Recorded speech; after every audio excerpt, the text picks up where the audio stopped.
கண்ணியத்துக்குரிய சகோதரர்களே, ஃபாத்திமா அல்-இராக்கி என்ற ஒரு சகோதரி இந்த உம்மத்தே உலமாயிகளுக்கு முஃப்திகளுக்கு ஒரு கேள்வியை எழுப்புகிறார்கள். நம்முடைய கடிதத்தின் மூலியமாக ஒரு ஃபத்வாவை கேட்கிறார்கள். என்னவென்று சொன்னால், என்னுடைய பெயர் ஃபாத்திமா, நான் ஈராக்கில் இருக்கக்கூடியவர். எம்முடைய சகோதரனை தேடி அமெரிக்க நாய்கள் எம்முடைய வீட்டின் கதவை தட்டியது. ஆனால் எம்முடைய சகோதரன் அவருடைய கைகளுக்கு அகப்படவில்லை என்று தெரிந்தவுடன் அவர்கள் எம்மை இழுத்து சென்றார்கள். எம்மை இழுத்து கைது செய்து சிறையில் அடைத்தார்கள். இதோ நாங்கள் இந்த சிறையிலே ஒரு 13 பெண்கள் கன்னி பெண்கள் இருக்கிறோம். 13 கன்னி பெண்கள் இருக்கிறோம். அல்லாஹ் அக்பர். தினமும் எங்களை அவர்கள் நிர்வாணப்படுத்தி எங்களை கற்பழித்துக் கொண்டிருக்கிறார்கள்.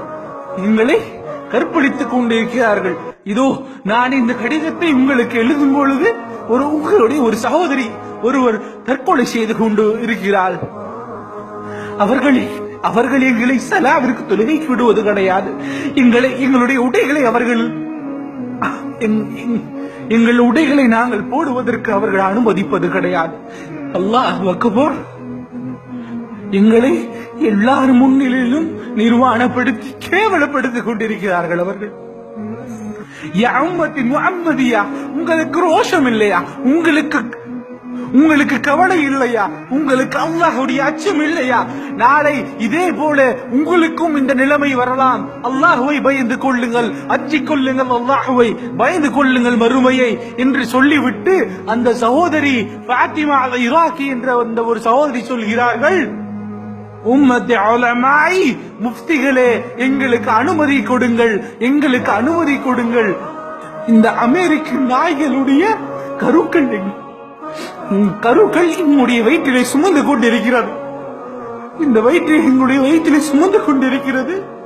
அந்த கருக்கள் என்னுடைய வயிற்றிலே சுமந்து கொண்டிருக்கிறது.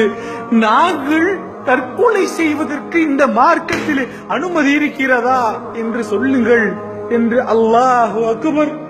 அந்த ஃபாத்திமா அல்-இராக்கி என்ற சகோதரி இந்த முஃப்திகளை பார்த்து கேட்டார். கண்ணியத்துக்குரிய சகோதரர்களே, இந்த உலமாக்களுடைய உலகம் நடுநடுங்கி போனது. அல்லாஹு அக்பர். அஞ்சிக் கொள்ளுங்கள் அல்லாஹ்வை, பயந்து கொள்ளுங்கள் மறுமையை.